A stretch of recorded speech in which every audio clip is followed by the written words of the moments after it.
2024 లేదా 25లో డిగ్రీ లేదా బీటెక్ చదివారా? సాఫ్ట్‌వేర్ జాబ్ కోసం ఎదురు చూస్తున్నారా? అయితే కోడ్ జ్ఞాన్ 100 డేస్ కోర్సులో చేరండి, జాబ్ సాధించండి.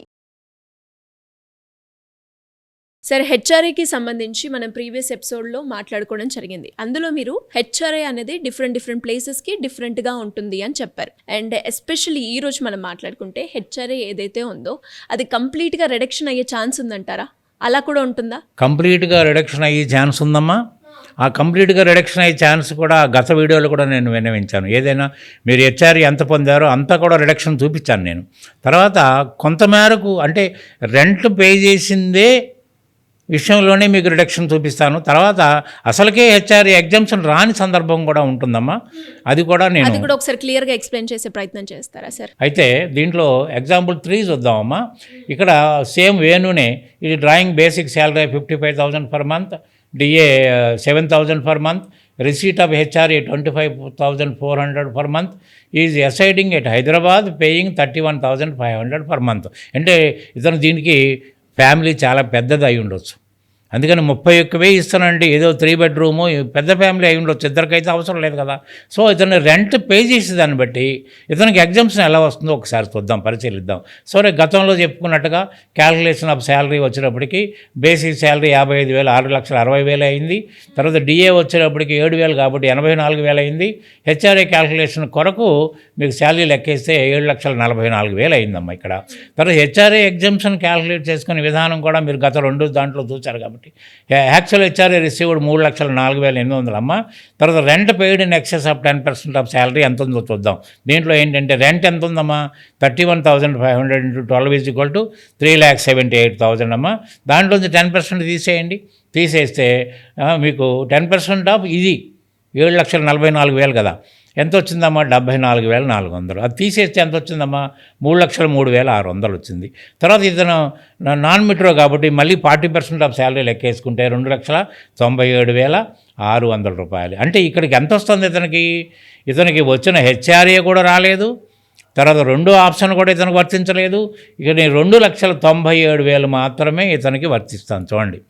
అంటే ఒకటేమో హెచ్ఆర్ఏ మొత్తం వచ్చింది, ఇంకోటేమో రెంట్ పెయిడ్ది వచ్చింది, మూడోదేమో కేవలం 40% క్యాల్కులేషన్ ప్రకారం వచ్చింది. మూడు రకాలుగా మీరు క్యాల్కులేషన్ చూశారు కాబట్టి ఈ విధంగా ఇది కొట్టుకుపోతుంది. తర్వాత నెక్స్ట్ అంశం ఏంటంటేనమ్మా, అసలు దీంట్లో కొంతమందికి సేమ్ శాలరీ తీసుకున్న వ్యక్తులు 2 ఉంటే వాళ్ళలో నిజంగా ఎవరికి ఎంత వస్తుంది అనేది కూడా ఒకసారి చూద్దామమ్మా.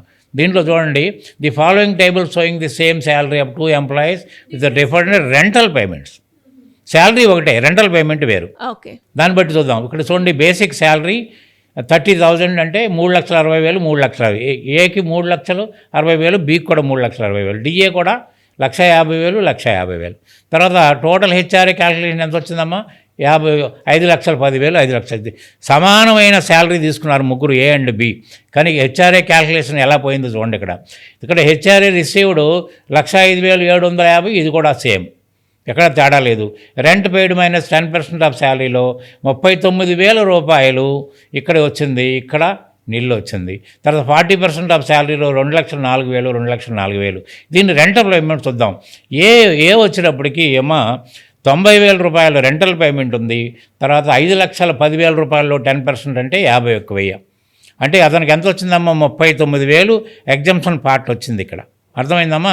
ఎంప్లాయీ బి వచ్చేటప్పటికి ఇక్కడ కూడా మీకు 50,400 రూపాయలు రెంట్ పే చేస్తున్నాడు ఇతను. కానీ అతను బేసిక్ శాలరీ 10% 51,000 అయింది. అంటే 10% కంటే బిలో ఉంది ఇక్కడ. బిలో ఉంటే నిల్లు అన్నమాట. ఇతను ఎగ్జామ్షన్ నిల్లు. చూసారా, సేమ్ శాలరీ తీసుకుంటున్నాడు కానీ ఇతనికి వచ్చేది నిల్లు. ఏంటంటే ఇతను ప్లేస్ ఆఫ్ రెంటల్కి ఉన్న ప్లేస్ డిఫరెంట్ ఉంది కాబట్టి ఇతనికి the above employees even though getting same salary and because of rental difference employee A is getting exemption and employee B is not getting anything. ఆ విధంగా మీకు కొంతమందికి అసలే రాకపోయిన సందర్భం కూడా ఉందమ్మా. అది దీంట్లో విపులీకరించాల్సిన విషయం. అది సొంతిల్లో ఉన్నా కూడా హెచ్ఆర్ఏ వర్తిస్తుందా? హెచ్ఆర్ఏ అనేది అందరికీ వస్తుందమ్మా. హెచ్ఆర్ఏ అనేది మీకు సొంత ఇల్లుందా అద్దెల్లుందా అనేది కేటగరైజేషన్ లేదమ్మా. ఎంప్లాయర్ ఇచ్చేది అతను హెచ్ఆర్ఏ హౌస్ రెంట్ అలవెన్స్ ఇస్తున్నాడు, కానీ అద్దింట్లో ఉంటే మాత్రమే హెచ్ఆర్ఏ ఎగ్జామ్షన్ వస్తుంది. మీరు సొంత ఇంట్లో ఉంటే రాదు. ఓకే. మీ డౌట్ ఏంటంటే నాకు మీరు అడగకపోయినా అర్థమైంది ఏంటంటే ఒకవేళ సొంత ఇల్లు ఉండి కూడా హెచ్ఆర్ఏ ఎగ్జామ్షన్ పొందొచ్చనే కదా మీ డౌట్. అవును సార్. దాన్నే చెప్తానమ్మా నేను. అయితే మీకు ఇల్లు ఉందమ్మా, ఎక్కడో ఉంది కానీ ఉద్యోగం ఇక్కడ చేస్తున్నారు. హైదరాబాద్లో ఇల్లుంది, మీకు జనగాంలో ఇల్లుంది. జనగాంలో ఇల్లుంది, హైదరాబాద్లో ఉద్యోగం చేస్తున్నారు. రోజు జనగాం నుంచి హైదరాబాద్ రాలేరు కదా. కాబట్టి ఇక్కడే ఒక రెసిడెన్షియల్ ఇల్లు తీసుకుంటారు, దీనికి రెంట్ పే చేస్తారు. ఈ రెంటల్ రెసిట్ ప్రకారం మీరు హెచ్ఆర్ ఎగ్జామ్షన్ పొందుతారు. That is one way. Okay.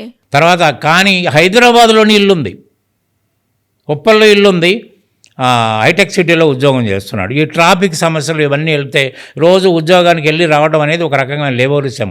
కాబట్టి ఏంటంటే అతను ఇల్లు అక్కడ ఉంచుకుని కూడా ఇక్కడికి వచ్చి ఉద్యోగం చేయడానికి ఇల్లు అద్దెకు తీసుకుంటాడు. ఆ సందర్భంలో కూడా మీరు క్లెయిమ్ చేయొచ్చు. అండ్ అలాగే సార్ కొన్నిసార్లు ఇల్లు అన్నది సొంత ఇల్లు తల్లిదండ్రుల పేరు మీద ఉంటుంది.